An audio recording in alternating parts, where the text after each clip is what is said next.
السلام عليكم ورحمة الله تعالى وبركاته. الحمد لله رب العالمين، والصلاة والسلام على سيد المرسلين وعلى آله وأصحابه أجمعين. قال الله تعالى في القرآن العظيم وفي الفرقان المجيد: أعوذ بالله من الشيطان الرجيم، بسم الله الرحمن الرحيم. وما تقدموا لأنفسكم من خير تجدوه عند الله، صدق الله العلي العظيم. وقال رسول الله صلى الله عليه وسلم: الصوم جنة، صدق رسوله النبي الكريم. புகழும் புகழ்ச்சியும் நம்மை எல்லாம் படைத்து பரிபாலித்துக் கொண்டிருக்கக்கூடிய ஏக இறைவன் அல்லாஹ் ஒருவனுக்கே உரித்தாகட்டுமாக. அவனுடைய திருத்துவதன் நம் ஆரியின் தலைவர் அனலம் பெருமானார் ஸல்லல்லாஹு அலைஹி வஸல்லம் அவர்கள் மீதும், அவர்களின் வழி நடந்த உத்தம சத்திய சஹாபாக்கள், தாபிஈன்கள், தபா தாபிஈன்கள், சுஹதாக்கள், சாலிஹீன்கள், குறிப்பாக ஜும்மாவிலே இங்கே ஒன்று கூடியிருக்கக்கூடிய நம் அனைவர்கள் மீதும் அல்லாஹ்வினுடைய சாந்தியும் சமாதானமும் என்றென்றும் நிலவட்டுமாக. ஆமீன். கண்ணியத்திற்கும் பெரும் மதிப்பிற்கும் உரிய அல்லாஹ்வின் நல்லடியார்களே, பெரியவர்களே, சகோதரர்களே, அல்லாஹ்வுடைய கிருபையால் இன்னும் 4-5 நாட்களிலே இன்ஷா அல்லாஹ் நாம் எல்லாம் 2 மாத காலமாக அல்லாஹ்விடத்திலே, யா அல்லாஹ் எங்களுக்கு ரஜபிலேயும் ஷாபானிலேயும் பரக்கத் செய்து ரமலானை அடையக்கூடிய பாக்கியத்தை தருவாயாக என்று துவா செய்த அந்த ரமலான் வர இருக்கிறது. அல்லாஹ் தஆலா ரமலானை அடையக்கூடிய பாக்கியத்தையும், ரமலானிலே நிறைய அமல்கள் செய்யக்கூடிய தௌஃபீக்கையும் அல்லாஹ் தஆலா நம் அத்தனை பேர்களுக்கும் தந்தருவானாக என்று ஆரம்பமாக துவா செய்து என்னுடைய உரையை நான் ஆரம்பம் செய்கிறேன். அன்புமிக்கவர்களே, கடந்த வாரத்திலே ரமலானுக்கு முன் தயாரிப்பாக நாம் என்ன செய்ய வேண்டும் என்பதை குறித்து சொன்னோம். அதிலே குறிப்பாக ரமலானுடைய காலத்திலே நீங்கள் குர்ஆனோடு உங்களுடைய தொடர்பை ஏற்படுத்திக் கொள்ளுங்கள். கடமையான அந்த நோன்பை நீங்கள் கண்டிப்பாக ரமலானிலே வையுங்கள். லைலத்துல் கத்ர் என்று சொல்லப்படக்கூடிய அந்த இரவு இருக்கிறது, அந்த இரவை கண்டிப்பாக அடைவதற்குரிய முயற்சியை செய்யுங்கள். இஅ்திகாஃபை வைப்பதற்குரிய ஆவலை இப்பொழுதே உருவாக்கி கொள்ளுங்கள். ரமலானிலே நீங்கள் ஜக்காத்தை நிறைவேற்றுங்கள். ஜக்காத் அல்லாமல் நிறைய தான தர்மங்கள் இருக்கிறது. அதையெல்லாம் பெருமானார் ஸல்லல்லாஹு அலைஹி வஸல்லம் அவர்கள் ரமலானுடைய காலத்திலே அதிகம் செய்திருக்கிறார்கள். நீங்களும் ரமலானிலே செய்யுங்கள். ரமலானிலே நோன்பு திறக்கக்கூடியவர்களுக்கு நோன்பு திறப்பதற்காக வேண்டி 1 மிடறு தண்ணீராவது நீங்கள் கொடுங்கள் என்றெல்லாம் கடந்த வாரத்திலே நாம் சொன்னோம். ஒரு மிடறு தண்ணீர் என்ன? ரமலானிலே நோன்பு திறக்கக்கூடியவர்களுக்கு நாம் ஒவ்வொரு பள்ளிவாசலையும் இஃப்தாருடைய நேரத்தில் கஞ்சி குடிப்பதற்காக வேண்டி, கஞ்சி காய்ச்சுவதற்காக வேண்டி நாம் பணத்தை கொடுக்கிறோம், காசுகளை கொடுக்கிறோம். நாம் வாழக்கூடிய மஹல்லாவில் இருக்கக்கூடிய பள்ளிவாசல் மட்டுமல்ல, எங்கிருந்து வந்து கேட்டாலும் என்ன செய்கிறோம்? கொடுக்கிறோம். யாரோ ஒருவர் நோன்பு வைத்திருக்கிறார், அவர் அந்த நோன்பை நாம் கொடுத்த அந்த பணத்தின் மூலமாக, நாம் செய்த அந்த தான தர்மங்களின் மூலமாக, அந்த கஞ்சியின் மூலமாக நோன்பு திறக்கிறார் என்று சொன்னால், அவருக்கு என்ன நன்மை இருக்கிறதோ அதைவிட குறைவாக அல்ல, அதை போன்ற நன்மையை அல்லாஹ் தஆலா அந்த கொடுத்த நபருக்கு கொடுக்கிறான் என்றெல்லாம் ஹதீஸிலே நாம் பார்த்தோம். அல்ஹம்துலில்லாஹ், அல்லாஹ் தஆலா அதை புரியக்கூடிய பாக்கியத்தை நமக்கு தருவானாக. இந்த வார ஜும்மாவிலே நாம் பார்க்க இருப்பது ரமலானிலே மிக முக்கியமான ஒரு அமல், இரவு நேர அமல். இரவு நேரத்திலே முதலாக நாம் செய்யக்கூடிய அமல் என்னவென்று சொன்னால், இரவு ஆரம்பித்ததுமே நோன்பு திறக்கிறோம். அது இஃப்தார் என்பதாக சொல்லப்படுகிறது. இஃப்தார் என்று சொன்னால் நோன்பு திறக்குதல் என்று அர்த்தம். இப்போ அந்த நேரத்தில் நோன்பு திறக்கக்கூடிய நேரத்தில் எவ்வளோ ஹாமுஷாக எவ்வளோ சைலண்டாக இருக்க வேண்டுமோ அந்த அளவுக்கு சைலண்டாக இருக்கணும். ரொம்ப அமைதியாக இருக்க வேண்டும். நோன்பு திறப்பதற்கு ஒரு 10 நிமிடத்திற்கு முன்பாக பள்ளிவாசலில் நாம் வந்துவிட்டோம் என்று சொன்னால், அல்லது வீட்டில் இருக்கிறோம் என்று சொன்னால், அந்த 10 நிமிடத்தை கனிமத்தாக கருதி கொள்ளுங்கள். காலையிலிருந்து நோன்பு வைக்கிறோம். நோன்பு வைத்து மாலை நேரத்தில் நோன்பு திறப்பதற்கு முன்பாக, யா அல்லாஹ், இந்த நோன்பை நான் வைத்திருந்தேன், இந்த நோன்பில் ஏதாவது குறை இருந்தால் அதையெல்லாம் மன்னித்து இந்த நோன்பை இடத்திலிருந்து நீ ஏற்றுக்கொள்வாயாக, கபூல் செய்து கொள்வாயாக. அதான துவா செய்கிறோம். அல்லாஹும்ம லக்க சும்து அபிக ஆமன்து வாலைக்க தவக்கல்து வாலா ரிஸ்கிக அஃப்தல்து ஃபதகப்பல் மின்னி. நீ கொடுத்த அந்த உணவின் மூலமாக நான் உங்கள் நோன்பு நோக்கிறோம். உன்னை கொண்டே நாங்கள் ஈமான் கொண்டிருக்கிறோம். உன்னின் மீதே நாங்கள் தவக்கல் வைத்திருக்கிறோம். நீ கொடுத்த அந்த உணவின் மூலமாக சாப்பிடுகிறோம். இந்த நோன்பை நீ ஏற்றுக்கொள்வாயாக, ஃபதகப்பல் மின்னி, எங்களிடமிருந்து நீ ஏற்றுக்கொள்வாயாக என்று அல்லாஹ்விடத்திலே நாம் துவா செய்கிறோம். அந்த நேரத்தை ரொம்ப கனிமத்தாக கருதி, மாட்சிமிக்க நேரமாக கருதி, அந்த நேரத்தில்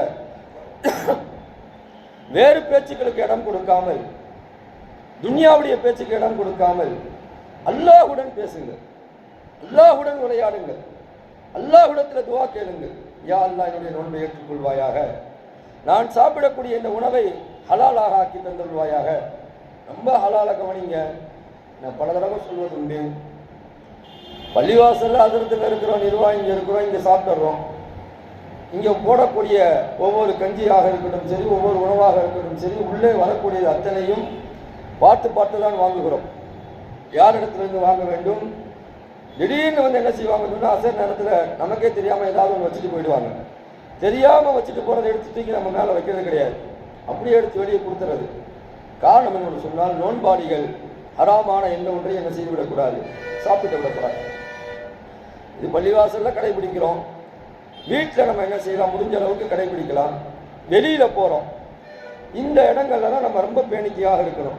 துணி எடுக்க போகிறோம், போத்தீஸு, சரவணா, இன்னும் நிறைய ஜெயிச்சது, அது மாதிரி நிறைய கடை இருக்குது, அங்கே தானே தேடி போகிறோம்.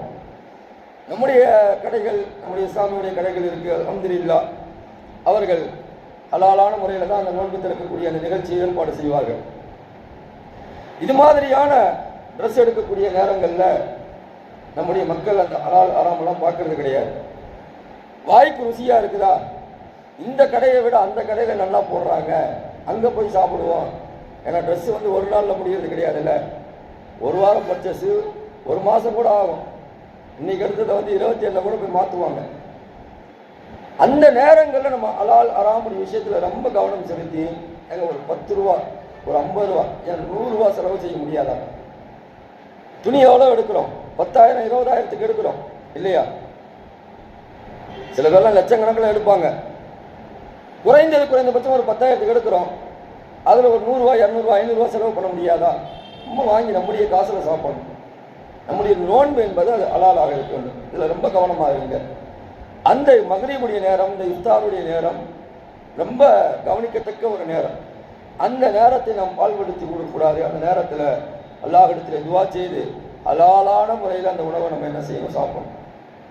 அதற்கடுத்து தொடர்ந்து நாம் வீட்டுக்கு செல்வோம், அடுத்த வேலைகளை பார்ப்போம். அதற்கடுத்து இஷாவுடைய தொழுகை, அதற்கடுத்து தராவியுடைய தொழுகை. தராவீஹினுடைய தொழுகை ஏன் ஆரம்பிக்கப்பட்டது, யார் ஆரம்பித்தார்கள் என்ற செய்திகளை எல்லாம் நாம் தெரிந்து கொள்ள வேண்டும். தராவீஹ் என்று சொன்னால் ஓய்வு எடுத்தல், ராஹத்தாக இருத்தல் என்று அதற்கு அர்த்தம். அந்த பெயர் ஏன் வைக்கப்பட்டது என்பதாக நான் பின்னால் சொல்கிறேன்.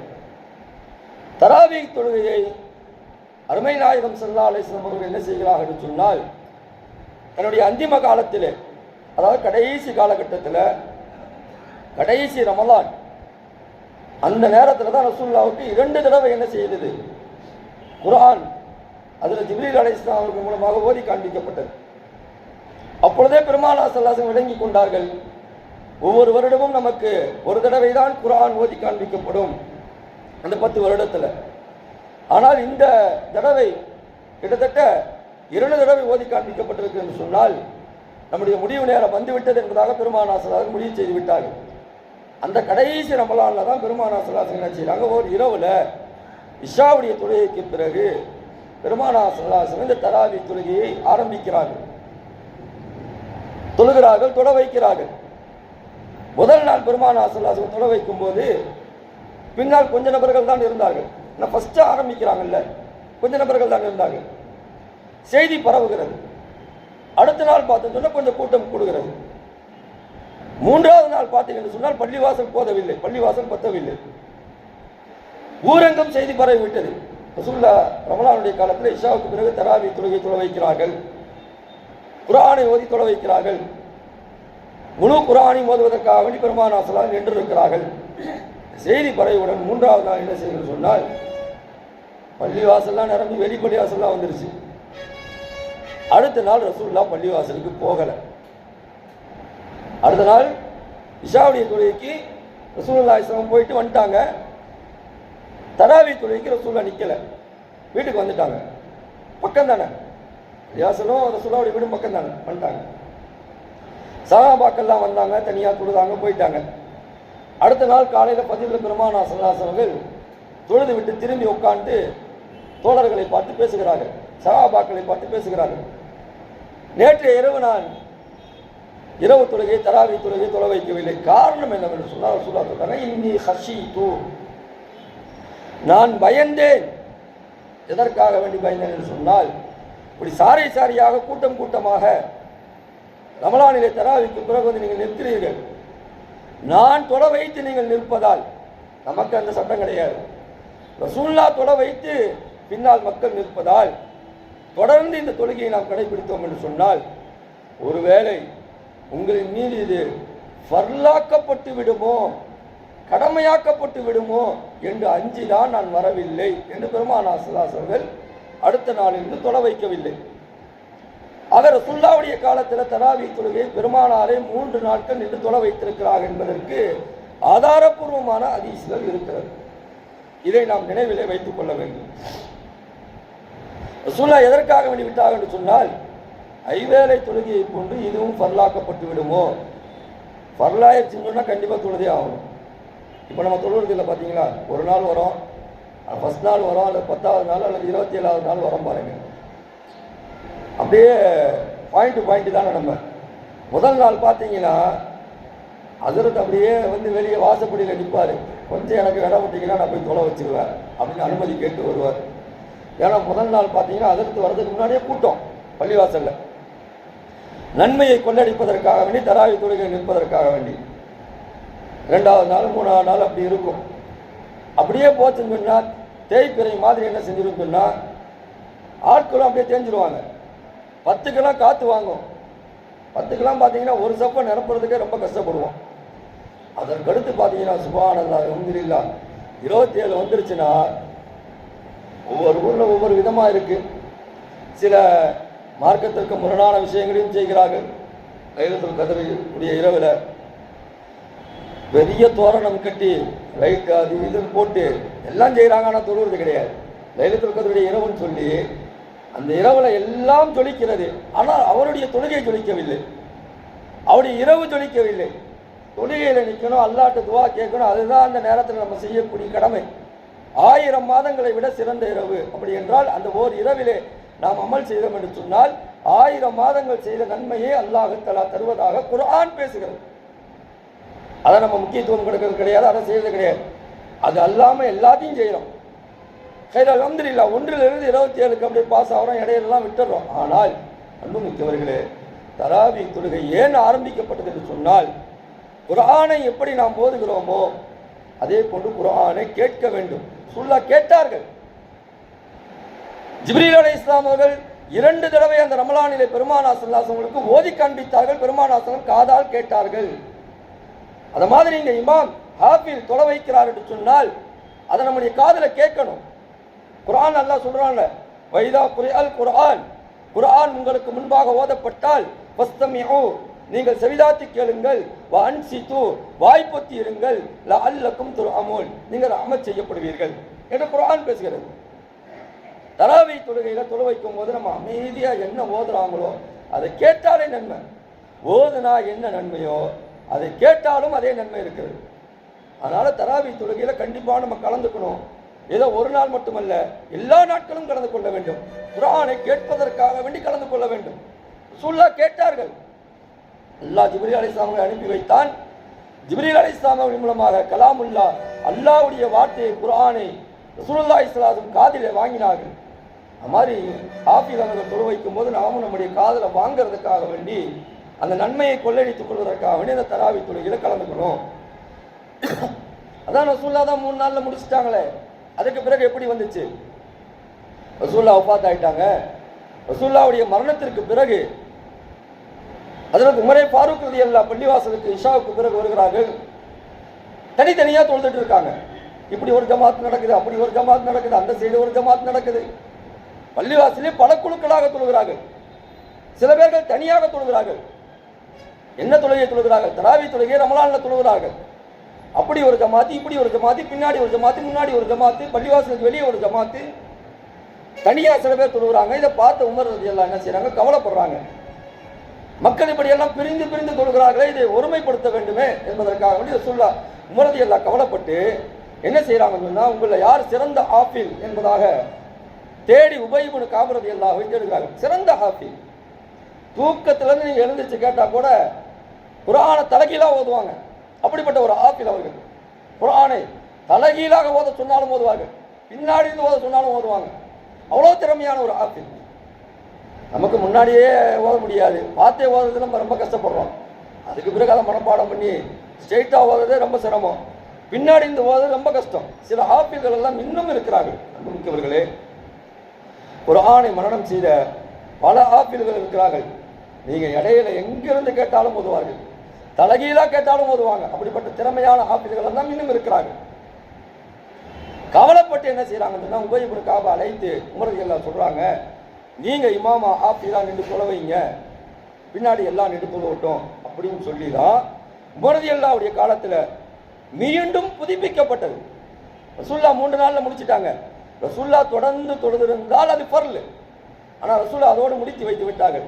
ரசூலுல்லாஹ் ஆரம்பித்ததை மீண்டும் உமர் ரலியல்லாஹு துவக்கி வைத்தார்கள். இப்போது அது ஃபர்ல் அல்ல. நபி ஆரம்பித்தால் தான் அது ஃபர்ல், நபி தொடர்ந்து செய்தால் தான் அது ஃபர்ல். இப்பொழுது உமர் ரலியல்லாஹு தஆலா ஆரம்பித்தார்கள். ரசூலுல்லாஹ் ஆரம்பித்து வைத்ததை துவக்கி வைத்தார்கள், மீண்டும் துவக்கி வைத்தார்கள். ஆனால் ரசூலுல்லாஹ் ஆரம்பித்ததால் இந்த தராவி தொழுகை குறித்து உலமாக்கள் இமாம்கள் எழுதுவார்கள், இது சுன்னத்தே முஅக்கதா, கட்டாயமாக்கப்பட்ட சுன்னத். இது இரவு தொழுகையில வராது. நன்றாக கவனித்துக் கொள்ளுங்கள். நான் சொல்ல வர பாயிண்டை நீங்க புரிஞ்சுக்கிட்டீங்கன்னா, இந்த 8 ரக்காயத்து 20 ரக்காயத்துக்கு தாஜ தொழுகைக்குள்ள நேரங்கள்லாம் குழப்பம் நமக்கு மத்தியில் ஏற்படாது. தராவி தொழுகை என்பது இரவு தொழுகை கிடையாது. தராவி தொழுகை என்பது இஷாவுக்கு பிறகு ரமலானுடைய காலத்தில் மட்டும் தொழப்படக்கூடிய தொழுகை. ரமலானுடைய காலத்தில் மட்டும் தொழப்படக்கூடிய தொழுகை, அது இரவு தொழுகை கிடையாது. இஷாவுக்கு பிறகு தொழக்கூடியது ஒரு தொழுகை. அது இரவு தொழுகை என்று சொன்னால் அது காலம் முழுக்க தொழப்படக்கூடிய தொழுகையாக இருக்க வேண்டும். அது என்ன தொழுகை என்பதாக நான் அடுத்ததாக சொல்கிறேன். இப்படி உமர் ரலியல்லாஹு கவலைப்பட்டு அந்த இஷாவுடைய தொழுகைக்கு பிறகு அந்த தராவி தொழுகை 20 ரக்காயத் என்பதாக ஆரம்பித்து வைத்தார்கள். அன்று முதல் இன்று வரைக்கும் நாம் தொழுது கொண்டிருக்கிறோம். எல்லா உலகம் முழுக்க தொழ வைக்கப்படுகிறது. மஸ்ஜிது நபவி, மஸ்ஜிதுல் அக்ஸா, நம்முடைய காபத்துல்லா, எல்லா இடங்களிலும் 20 ரக்காயத் என்பதாக தொழப்படுகிறது.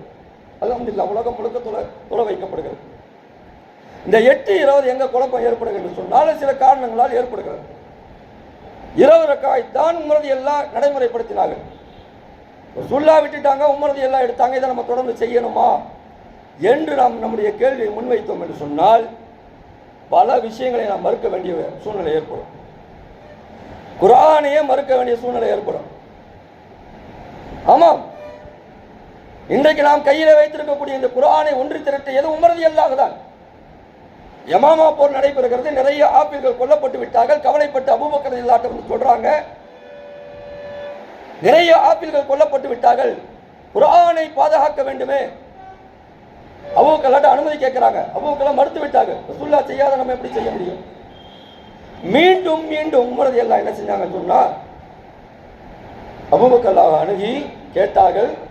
அதற்கு பிறகு கலீஃபாவாக இருந்த அபூபக்கர் அனுமதி தந்தார்கள். சரி சேருங்க.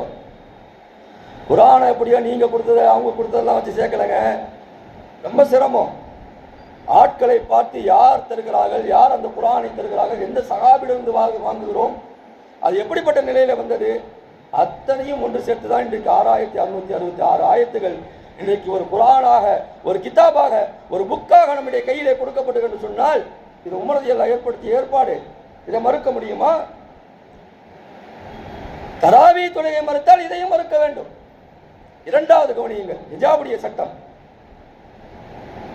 நீங்க பர்தா புர்காலாம் போடுறோம் பாருங்க, உமர் ரலியல்லாஹு கவலைப்பட்டுதான் அந்த பர்தாவுடைய சட்டம் வந்தது. புர்காவுடைய சட்டத்தை அல்லாஹ் தஆலா குர்ஆனிலே உமர் ரலியல்லாஹுடைய கவலையினால் தான் இறக்கி வைத்தான். அதெல்லாம் நிறைய இருக்கு. உமர் ரலியல்லாஹு மூலமாக அல்லாஹ் தஆலா நிறைய குர்ஆனுடைய சட்டங்களை நமக்கு தந்திருக்கிறார். நிறைய சொல்லிக் கொண்டே செல்லலாம்.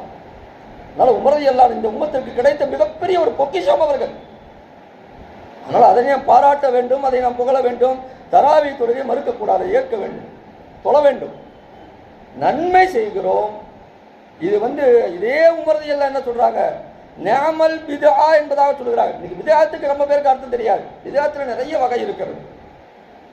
உமர் ரலியல்லாஹு இப்படி ஒரு ஆப்பிளை நிற்க வைத்து பின்னால் தொழ வைத்து விட்ட பிறகு சொல்லுகிறார்கள், இது நிஅமல் பித்ஆ, இது நல்ல பித்ஆத். பித்ஆத் என்று சொன்னால் கெட்ட வார்த்தை அல்ல, புதிதாக ஒரு விஷயத்தை ஆரம்பிப்பதற்குத்தான் பித்ஆத் என்பதாக சொல்லுவார்கள். அது அரபியில பார்த்தீங்கன்னா பதஅ, ஆரம்பித்தான் என்பதாக சொல்லுவார்கள். புதிதாக ஒரு விஷயத்தை ஆரம்பிப்பது. பித்ஆத் என்பது இன்றைக்கு கெட்ட வார்த்தையாக பார்க்கப்படுகிறது.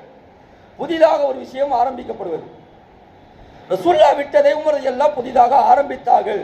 அதனால உமர் ரலியல்லாஹு சொன்னாங்க நிஅமல் பித்ஆ, இது நல்ல ஆரம்பம் என்பதாக சொன்னார்கள். நம்ம தமிழில் அப்படி சொன்னால் நல்ல விளக்கமாக இருக்கும்னு நினைக்கிறேன். நல்ல பித்ஆத் கெட்ட பித்ஆத்னு சொன்னால் கூட அதுவும் விளக்காது. இது நல்ல ஒரு விஷயத்தை நம்ம ஆரம்பிச்சிருக்கிறோம், அதை நீங்கள் செய்யுங்க என்பதாக உமர் ரலியல்லாஹு ஆரம்பித்து வைத்தார்கள். இன்று வரைக்கும் நாம் தொழுது கொண்டிருக்கிறோம். ஆக தராவி தொழுகை என்பது இரவு தொழுகை அல்ல, அது இஷாவுக்கு பிறகு தொழக்கூடிய ஒரு தொழுகை. தராவி என்று சொன்னால் அரபியில் ராஅத், தர்வி, இதிலிருந்து வந்தது தான் தராவி, ஓய்வெடுத்தல். அதனால உமர் ரலியல்லாஹு சொன்னாங்க 4 ரக்காயத்துக்கு இடையில கொஞ்சம் ஓய்வெடுங்க, உமர் ரலியல்லாஹு சொன்னாங்க. அதனால தான் நம்ம ஓய்வெடுக்கிறோம். அந்த காலத்தில் ஓய்வெடுத்தாங்க. 4 ரக்காயத்துக்கு இடையில என்ன செய்வாங்க, கொஞ்சம் அமர்ந்துட்டு அப்புறம் எந்திச்சு திரும்பவும் தொழுவாங்க. தஸ்பீஹ் எல்லாம் இப்போதான் வந்தது. ஏன் தஸ்பீஹை கொண்டு வந்தார்கள்? அந்த காலத்தில் ஒழுங்காக உட்காந்துருந்தாங்க. 4 ரக்காயத்துக்கு இடையில ஒழுங்காக உட்காருவாங்க, திரும்ப இமாம் எந்திரிச்சு தொழு வைக்கும் போது திரும்ப எந்திரிச்சு தொழுவாங்க, எதுவும் பேச மாட்டாங்க. காலம் செல்ல செல்ல செல்ல நம்முடைய ஆட்கள் என்ன செஞ்சாங்க, 4 ரக்காயத்துக்கு இடையில உட்காரும் போது பேசுறது. இப்போ இந்த பேசுறதை தடை செய்வதற்காக தஸ்பீஹாத்துகள்லாம் கொண்டு வரப்பட்டது. சும்மா பேசாதீங்க, இந்த தஸ்பீஹ்களை ஓதுங்க, அதில் அந்த 4 இமாம்கள் முக்கியமானவர்கள், அவருடைய பெயரை சொல்லி தஸ்பீஹ் செய்யுங்க அப்படின்னு சொல்லி ஆரம்பித்து வைக்கப்பட்டது தான் இந்த தராவி தொழுகை. ஆகையால் இது ரசூலுல்லாஹ் ஆரம்பித்த ஒன்று. அதை உமர் ரலியல்லாஹு புதுப்பித்தார்கள். பின்னால் வந்த அத்தனை சஹாபாக்களும் ஏற்றுக்கொண்டார்கள், அத்தனை பெரியோர்களும் ஏற்றுக்கொண்டார்கள். அதனால் அதில் எந்த ஒரு சிந்தனை சிதறலும் நமக்கு ஏற்பட்டு விடக்கூடாது. அதில் ரொம்ப கவனமாக இருக்கணும். தராவி தொழுகை இஷாவுக்கு பிறகு நாம் தொழ வேண்டும். சரி, இரவு தொழுகைனா என்ன, அதுக்கு வருவோம். நீங்கள் ஹதீஸ் முழுக்க தேடி பார்த்தீங்கன்னு சொன்னால் சுருக்கமாக முடித்து விடுகிறேன். ஹதீஸ் முழுக்க நீங்கள் பார்த்தீர்கள் என்று சொன்னால் எவ்வளவு பெரிய ஆய்வு செய்தாலும் கூட இரவு தொழுகை என்பதாக எதை குறித்து வருகிறது என்று சொன்னால் அது தஹஜ்ஜத் தொழுகை குறித்து தான் ஹதீஸிலே சொல்லப்படுகிறது. என்று சொன்னால் தஹஜ்ஜத் தொழுகை என்பது எதுவும் ரமலானுடைய காலத்தில் மட்டும் தொழப்படக்கூடிய தொழுகை அல்ல, அது காலம் முழுக்க வருடம் முழுக்க ஒவ்வொரு நாளும் தொழப்படக்கூடிய ஒரு தொழுகை. அதனால நான் ஏற்கனவே ஒரு டெஃபினேஷன் சொன்னேன், தராவி தொழுகை என்பது இரவு தொழுகை அல்ல, அது ரமலானுடைய காலத்தில் இஷாவுக்கு பிறகு தொழக்கூடிய ஒரு தொழுகை. அதனால இந்த 8-20 இங்கே போட்டு குழம்பக்கூடாது. 20 ரக்காய் இது முடிவு செய்யப்பட்டது. தஹஜ்ஜத் தொழுகை 8 ரக்காய், அது ஒவ்வொரு நாளும் தொழப்படக்கூடிய தொழுகை, வருடம் முழுக்க தொழப்படக்கூடிய ஒரு தொழுகை. இரவு நேரங்களில் தொழக்கூடிய அந்த தொழுகை 2 தொழ வேண்டும் என்பதாக நம்முடைய மார்க்கம் சொல்கிறது. தஹஜ்ஜத் தொழுகை 8 ரக்காய். அதில் ஹதீஸில் வருது பார்த்தீங்கன்னு சொன்னால் கூட சேர்த்து பெருமானா 3 ரக்காய் தொழுதாங்க அப்படின்னு வரும். சில இடங்களில் தராவி தொழுகை 11 ரக்காய் தான் தொழக்கூடியவங்களும் இருக்கிறாங்க. கூட சேர்ந்து 3 ரக்காய் தொழுதாங்கன்னு சொன்னால் அது எந்த தொழுகை என்று சொன்னால் அது வித்ருடைய தொழுகை. வித்ருடைய தொழுகை இஷாவுக்கு பிறகும் தொழுகலாம், தஹஜ்ஜத்துடைய நேரத்திலையும் தொழுகலாம். மற்ற ரமலான் அல்லாத காலங்களில் இஷாவுக்கு பிறகே வித்ருடைய தொழுகை தொழுவதுதான் சிறப்பு. ஏன்னு சொன்னால் தூங்கி எழுவோமா என்பது நிச்சயம் கிடையாது. ஆனால் ரமலானுடைய காலத்தில் சகர் வைப்பதற்காக வேண்டி கண்டிப்பாக எழுவோம். அந்த நேரத்தில் வித்ரு தொழுகை தொழுதுக்கலாம்.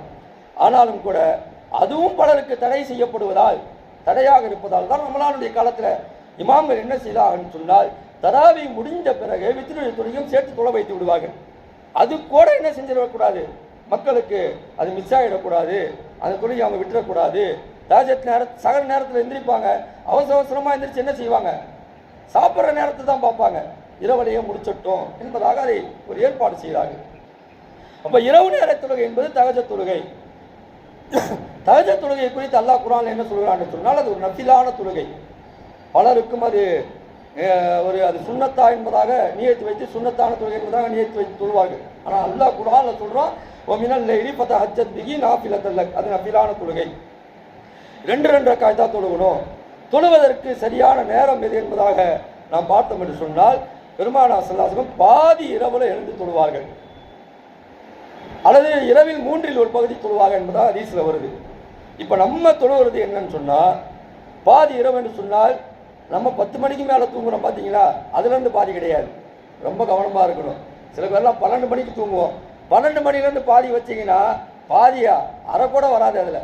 ஏன்னா அரை இரவில் தானே தூங்குறோமே, அரை இரவில் எப்படி ஒரு பாதியை நம்ம போட முடியும்? பாதி இரவுன்னு சொன்னால் மகரீபிலிருந்தே ஆரம்பித்து விடும். மகரீபிலிருந்தே இரவு ஆரம்பித்து விடுகிறது.